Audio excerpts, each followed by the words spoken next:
संघ के 100 वर्ष पूरे हो गए हैं। पूरे देश में स्वयंसेवक घर घर जाएंगे इस वर्ष, और 5 विषयों पे इस वर्ष संघ कार्य कर रहा है। इसको पंच परिवर्तन कहते हैं।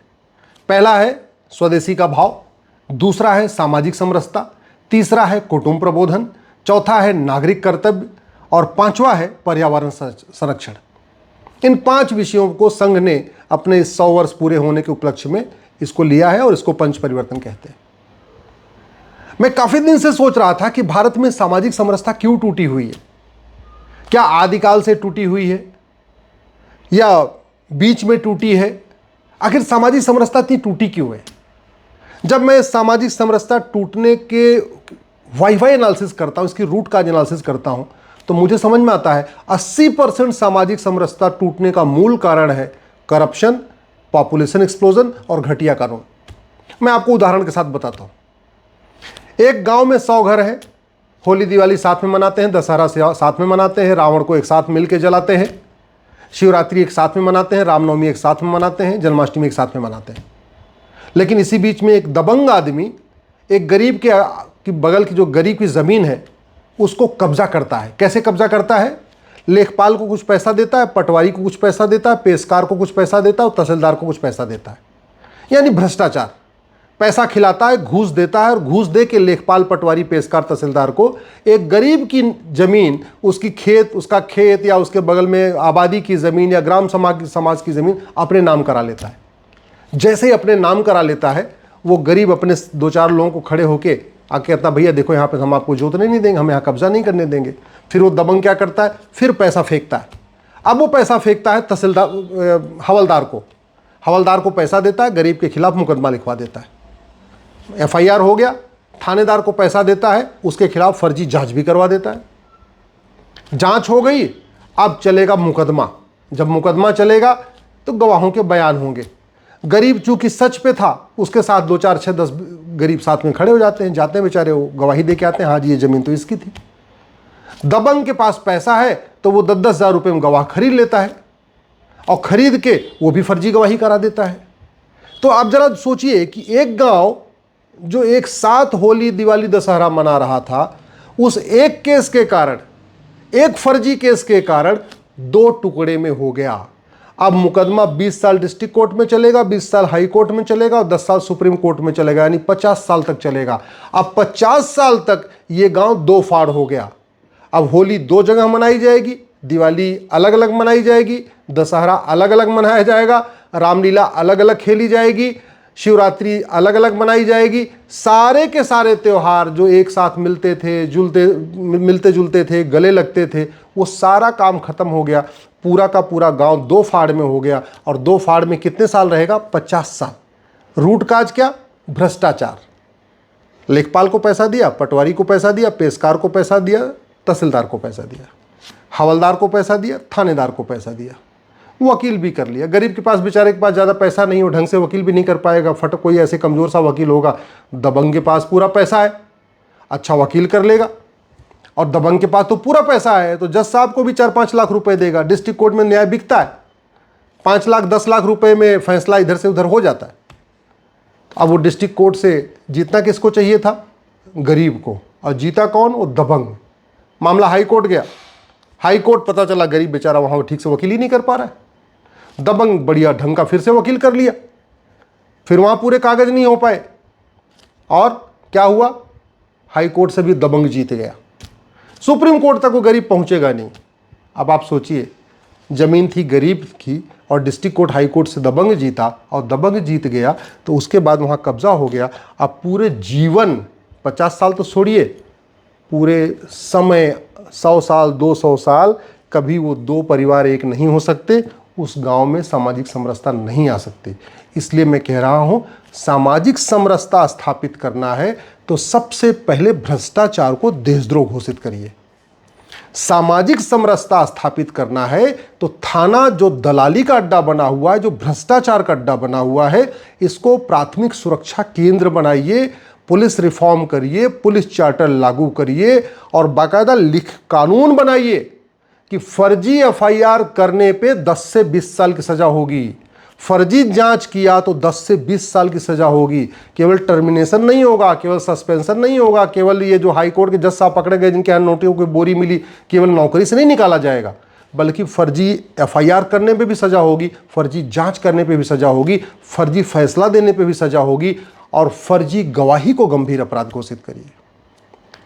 दबंग, सबको पता है उस गांव के लोगों को दबंग गलत है, लेकिन वहां पे उसने 10-15 लोगों को 10-10 हज़ार रुपए दे दिया, 20-20 हज़ार रुपए दे दिया, गवाही करवा लिया।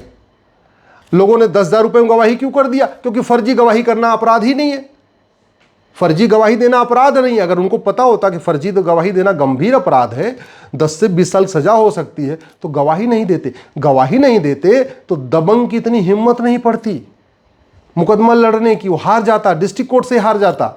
लेकिन अब दबंग डिस्ट्रिक्ट कोर्ट से भी जीत रहा है, हाई कोर्ट से भी जीत रहा है, और गरीब बेचारा हार रहा है। मूल कारण क्या है? हमने पुलिस रिफॉर्म नहीं किया, हमने जुडिशियल रिफॉर्म नहीं किया, हमने एडमिनिस्ट्रेटिव रिफॉर्म नहीं किया, हमने भ्रष्टाचार को गंभीर अपराध घोषित नहीं किया, हमने झूठ को गंभीर अपराध घोषित नहीं किया।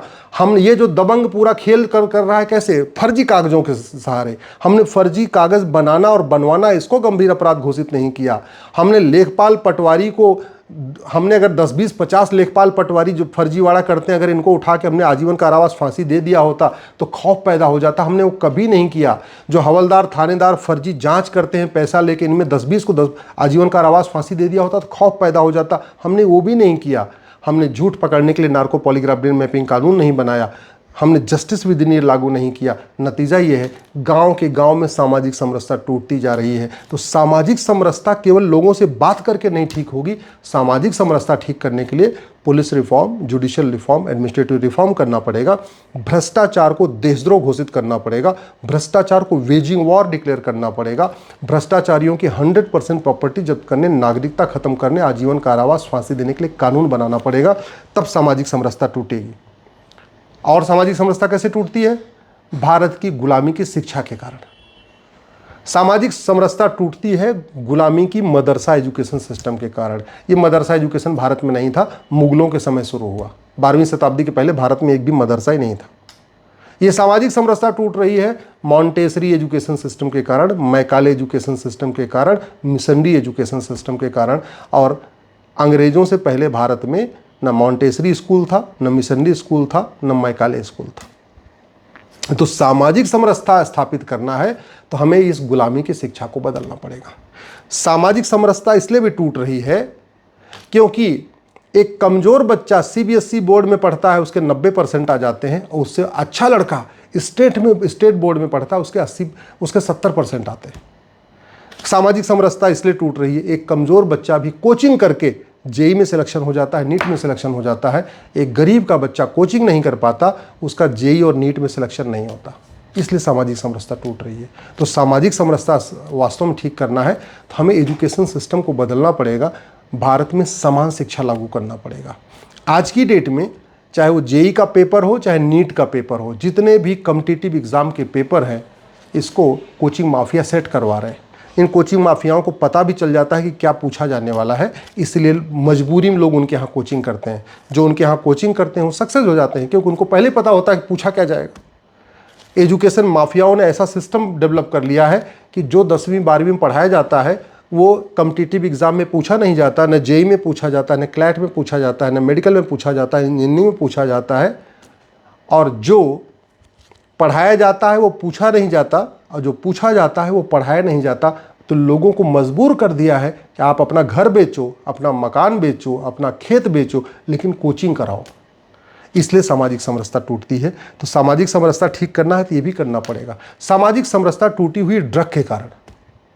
एक गांव में एक नशेड़ी पैदा हो जाता है, उस नशेड़ी से उसके घर वाले तो पहले ही परेशान, लेकिन नशे के आगोश में किसी की 2 साल की बच्ची का बलात्कार कर देता हो। जब 2 साल की बच्ची का बलात्कार कर देता है तो फिर गांव में जो फिर से 2 फाड़ हो जाता है, और 2 फाड़ हो गया तो जो बाप पहले अपने नशेड़ी बच्चे से परेशान था, उसको छुड़ाने के लिए वो कोर्ट का चक्कर लगाना शुरू करता है। फर्जी गवाह ढूंढ के लाता है, फर्जी गवाही करवाता है कि मेरा बेटा निर्दोष है। हालांकि बाप को पता है उसके बेटे ने बलात्कार किया, फिर भी कोशिश करता है, बाप बाप है। और ये काम चलता है 10 साल, 20 साल, 30 साल। और कहीं अगर वो उसके पास पैसा रहा तो कई बार सबूत के अभाव में बरी भी हो जाते। तो ये जो सामाजिक समरसता टूट रही अपराध के कारण, सामाजिक समरसता इसलिए टूट रही कि एक कोई गांव का गुंडा बदमाशी करता है, जेल जाता है और छूट के आ जाता है जमानत पे, उसको सजा ही नहीं होती और दूसरा अपराध कर देता है। तो पहले जहां गांव के 2 टुकड़े हुए थे 3 टुकड़े हो जाते हैं, फिर जाता है जेल, फिर लौट के आता है, फिर किसी का मर्डर कर देता है। अगर वो पहले अपराध में पकड़ लिया जाए, पहले अपराध में उसको सजा हो जाए, तो दूसरा तीसरा अपराध कर नहीं पाएगा। लेकिन हमारा सिस्टम ऐसा है कि जेल जा रहा है जमानत पे आ रहा है, जेल जा रहा है जमानत पे आ रहा है, जेल जा रहा है जमानत पे आ रहा है, सजा तो हो ही नहीं रही। जैसे हमारे देश में क्या हो रहा है, छापा पड़ता है जांच होती है, छापा पड़ता है जांच होती है, वाड्रा के खिलाफ छापा पड़ रहा है जांच हो रही है, जांच छापा पड़ रहा है जांच हो रही है, सोनिया गांधी के खिलाफ छापा पड़ रहा है जांच हो रही है, लालू के खिलाफ जांच चल रही है, 1984 के दंगों की अभी जांच चल रही है, 1990 के दंगों की जांच चल रही है। ये जांच जांच जांच जांच, जस्टिस विद इन ईयर क्यों नहीं करते? सामाजिक समरसता तब आएगी जब शिक्षा में संस्कार होगा और कानून का खौफ पैदा होगा। शिक्षा में संस्कार तब आएगा जब ये मैकाले, मदरसा, मिशनरी और मॉन्टेसरी एजुकेशन सिस्टम को ख़त्म करके भारतीय शिक्षा व्यवस्था लागू होगी, और कानून का खौफ तब पैदा होगा जो गुलामी की पुलिस व्यवस्था, गुलामी की प्रशासनिक व्यवस्था, गुलामी की न्यायिक व्यवस्था को ख़त्म करके जस्टिस विद इन ईयर लागू किया जाएगा। तो सामाजिक समरसता स्थापित करने के लिए 2 चीज़ जरूरी है, शिक्षा में संस्कार हो, कानून का खौफ हो, तब सामाजिक समरसता आएगी। नहीं तो हम कितना भी प्रयास कर लें, सामाजिक समरसता नहीं आ सकती।